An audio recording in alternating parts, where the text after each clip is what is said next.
Halo bosku, jumpa lagi dengan channel Masno22. Sebelum lanjut ceritanya jangan lupa subscribe, satu lagi jangan di-skip nontonnya ya. Terima kasih. Berikan padanya. Sudah mencapai 1 juta, dan tidak ada yang mencoba bersaing dengannya. Sepertinya orang ini sangat menyukainya, tapi kita juga bisa mengambil banyak batu spiritual secara gratis, dan kita puas. Petik 2. Metode ini sangat bagus. Oke, meskipun saya tidak mendapatkan satu harta pun, saya akan tetap bahagia karena saya bisa mendapatkan batu spiritual. Semua orang senang dan tidak ada yang menaikkan harganya. Rekan Tao, belati ajaib ini milikmu. Lin Keting memandang pria parubaya berjubah hitam dan berkata. Pria parubaya berjubah hitam bergegas mendekat dengan kegembiraan di wajahnya, dan kemudian meraih belati ajaib. Merasakan aura jahat di dalam belati ajaib, tubuh pria parubaya berjubah hitam itu gemetar karena kegembiraan. Rekan Tao, sekarang kita sudah memiliki barangnya, apakah sudah waktunya untuk mendapatkan batu roh? Semua orang menunggu. Petik 2. Aku, pria parubaya berjubah hitam merasa malu dan ekspresinya menjadi tidak wajar. Melihat kemunculan pria parubaya berjubah hitam ini, Lin Keting langsung berpikir bahwa pria ini mungkin tidak memiliki banyak batu spiritual dan hanya menawar secara acak. Yang lain juga memperhatikan situasi ini, dan seseorang segera berdiri dan berkata, "Saudaraku, jika kamu tidak bisa mendapatkan batu roh, kembalikan saja, jika tidak jangan salahkan kami karena bersikap kasar. Tidak memiliki batu roh. Mengapa kamu meminta Nahuan untuk mengolok-olok kami? Bahkan jika kekuatan kami terhalang, satu tendangan sudah cukup untuk membunuhmu. Keluarkan batu roh itu segera." Semua orang diliputi amarah dan bersiap menyerang pria parubaya berjubah hitam. Bagaimanapun, ini terkait dengan kepentingan semua orang. Jika pria parubaya berjubah hitam tidak menggali batu roh, Lin Keting setuju, tetapi orang lain juga tidak. Inilah bundling kepentingan yang menunjukkan bahwa Lin Keting juga punya beberapa trik. Jangan cemas, aku tidak mengatakan untuk tidak mengambil batu roh. Pria parubaya berjubah hitam itu ketakutan saat melihat ekspresi marah semua orang, dia mungkin tidak bisa menyelamatkan nyawanya. Semuanya, saya hanya membawa 500.000 batu roh, tapi saya bisa meminjamnya. Setelah pria parubaya berjubah hitam selesai berbicara, dia melihat. Dia berkata kepada Lin Keting, "Nak, aku akan meminjam 500.000 batu roh darimu. Aku akan mengembalikannya kepadamu segera setelah aku pergi dari sini. Kamu dan aku bukan saudara, dan aku tidak mengenalmu, jadi mengapa saya harus meminjamkannya kepada Anda? Kamu Lingxi, jika kamu melarikan diri, kepada siapa aku harus pergi?" Lin Keting memandang pria parubaya berjubah hitam itu dengan perasaan sangat konyol. "Tidak, aku tidak akan pernah lari. Aku bisa menyerahkan secercah jiwa hidupku di tanganmu. Jika aku melarikan diri tanpa mengembalikan batu roh, kamu bisa menghancurkan jiwa hidupku sepenuhnya." Dia sebenarnya menawarkan untuk meminjam batu roh dengan mengorbankan nyawanya. Keputusan ini mengejutkan banyak orang. Anda pasti tahu bahwa di mata para biksu, jiwa kehidupan hanyalah kehidupan. Jika Anda menyerahkan jiwa kehidupan ke tangan orang lain, berarti hidup Anda akan dimanipulasi oleh orang lain. Kini pria parubaya berjubah hitam ini sebenarnya ingin meminjam batu roh dengan jiwa hidupnya. Lin Keting memandang pria parubaya berjubah hitam, mengangguk dan berkata, "Oke, saya akan meminjamkanmu 500.000 batu roh." Setelah mengatakan itu, Lin Keting mengeluarkan tas penyimpanan di tangannya, yang berisi 500.000 batu roh. Pria parubaya berjubah hitam mengumpulkan batu spiritualnya sendiri dan batu spiritual yang diberikan oleh Lin Keting, dan kemudian meletakkannya langsung di tanah. Lin Keting membagikan jutaan batu roh sesuai dengan jumlah orang yang hadir. Orang-orang ini memegang batu spiritual yang mereka ambil secara gratis, semuanya tersenyum bahagia. Pria parubaya berjubah hitam mengulurkan telapak tangannya dan perlahan mendekati lautan kesadarannya, berniat untuk mengeluarkan sinar jiwa kehidupan ke Lin Keting. Tidak perlu menjaminkan jiwa hidupmu. Aku percaya padamu. Kamu akan mengembalikan 500.000 batu roh ini. Lin Keting menghentikan pria parubaya berjubah hitam. Pria parubaya berjubah hitam itu sedikit terkejut, lalu dia memandang Lin Keting dengan penuh rasa terima kasih dan berkata, "Terima kasih banyak, nak, saya akan membalasmu dengan 2 kali lipat jumlah bahan kimia harian." Lelaki tua berjubah hitam bangkit dan berjalan kembali, ini untuk meninggalkan medan perang para dewa dan iblis. Setelah Anda mendapatkan senjata ajaib yang Anda inginkan, tidak ada gunanya tetap berada di medan perang antara dewa dan iblis. Jika Anda kehilangan semua senjata ajaib, maka keuntungannya lebih besar daripada kerugiannya. Nak, apakah kamu begitu percaya padanya? Kamu harus tahu bahwa dia adalah seorang pembudidaya iblis, dan kamu bertemu secara kebetulan, dan kamu bahkan tidak tahu identitasnya. Jika dia menolak mengembalikan batu rohmu, di mana maukah kamu menemukannya? Hah? Di antara kerumunan, lelaki tua itu bertanya pada Lin Keting dengan sangat bingung. Tapi siapa tahu, Lin Keting tersenyum tipis dan berkata, jika dia tidak berani mengembalikan batu roh, maka tidak akan ada tempat baginya di seluruh dunia surga dan manusia. Bahkan jika saya pergi ke surga atau laut, saya akan melakukannya punya cara untuk menangkapnya. Lin Keting sangat percaya diri, kepercayaan dirinya sama sekali bukan akting, itu bawaan. Dari sini, kita juga dapat menyimpulkan kekuatan identitas di balik Lin Keting, yang sungguh menakutkan. Semuanya, karena patung batu pertama ini berisi senjata sakti, diperkirakan pasti ada barang bagus di patung batu lainnya. Sekarang mari kita buka dan lihat. Tidak ada yang boleh memperebutkannya.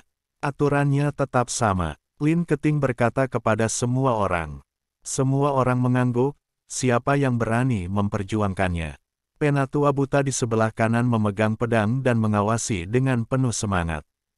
Melihat semua orang setuju, Lin Keting memandang ke arah Penatua Yablin dan berkata, "Penatua Yablin, Anda."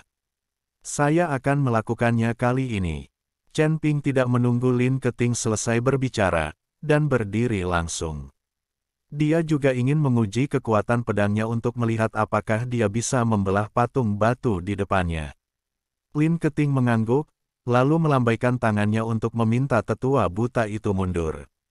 Chen Ping memegang pedang pembunuh naga, dia tidak tahu bagaimana melepaskan kekuatan pedangnya. Saat membunuh kalajengking pasir itu, dia mengandalkan perasaannya. Sekarang jika dia dengan sengaja menggunakan niat pedangnya, Chen Ping mungkin tidak bisa melakukannya. Chen Ping menatap patung batu itu dan tiba-tiba menebas dengan pedangnya.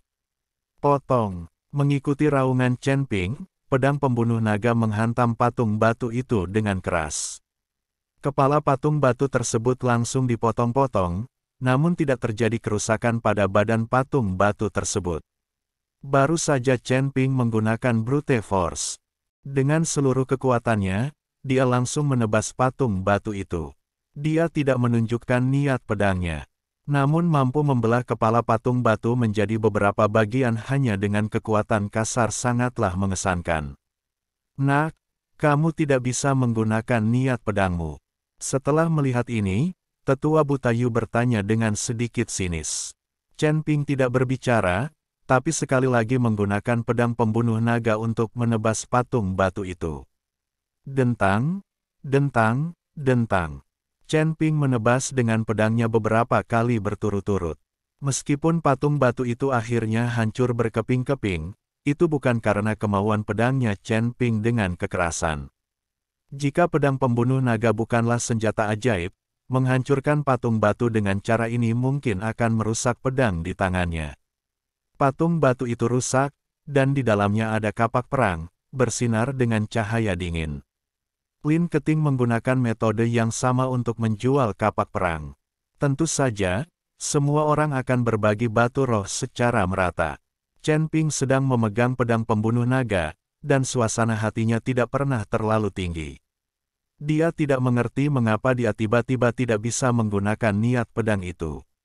Senior, apa sebenarnya maksud pedang itu? Chen Ping hanya bisa bertanya kepada Raja Iblis Ciun untuk mengetahui apakah dia mengerti. Jangan tanya aku, bagaimana aku tahu benda itu? Aku tidak ada gunanya. Siapa yang bisa menyegel kekuatanku? Raja Iblis Ciun menggelengkan kepalanya dengan cepat. Tapi apa yang dia katakan itu benar. Jika kekuatannya ada dan tidak tersegel, tidak ada cara untuk menggunakan niat pedang. Hal-hal seperti niat pedang mungkin paling banyak digunakan di dunia sekuler. Mereka adalah orang-orang biasa dan tidak memiliki bantuan spiritual. Ini harusnya mirip dengan keadaan di mana manusia dan pedang bergabung menjadi satu. Saat Chen Ping sedang merenungkan arti pedang, patung batu ketiga juga dibuka oleh Penatua Yablin, dan isi di dalamnya juga dijual. Chen Ping tidak melakukan apapun. Pada saat dia bereaksi, dia telah mendapatkan puluhan ribu batu spiritual dengan sia-sia. Tapi Chen Ping juga tampak tidak senang. Bagaimanapun, beberapa pukulan yang baru saja dia lakukan agak memalukan. Masih memikirkan tentang Jianyei. Lin Keting melihat pikiran Chen Ping dan bertanya. Chen Ping mengangguk, apa sebenarnya maksud pedang itu? Saya tidak tahu. Saya belum mengembangkan niat pedang.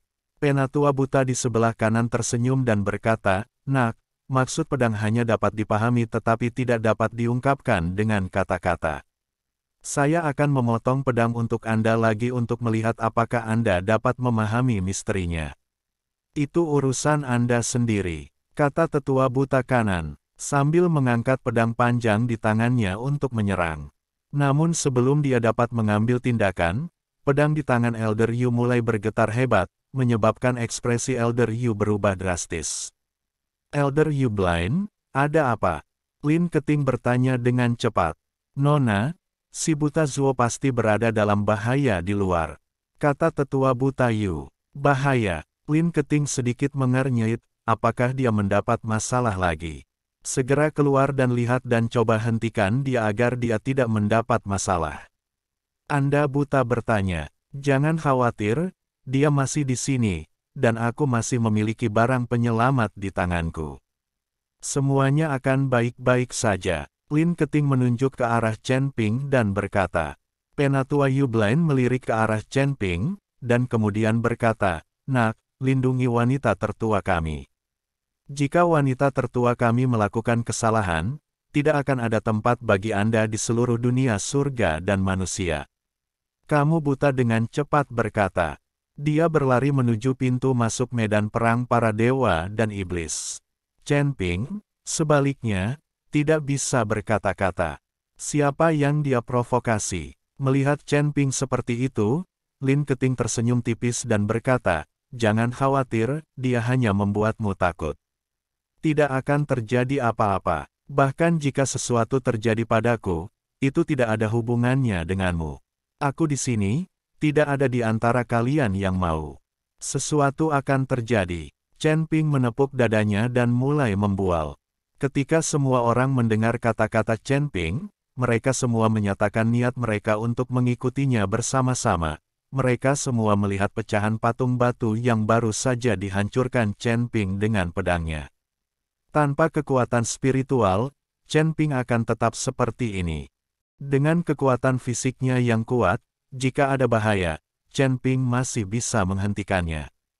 Jadi semua orang memilih untuk mengikuti. Alasan utamanya adalah jika mereka tidak bisa mendapatkan harta karun itu, mereka masih bisa mendapatkan batu roh, jadi tidak ada kerugian sama sekali.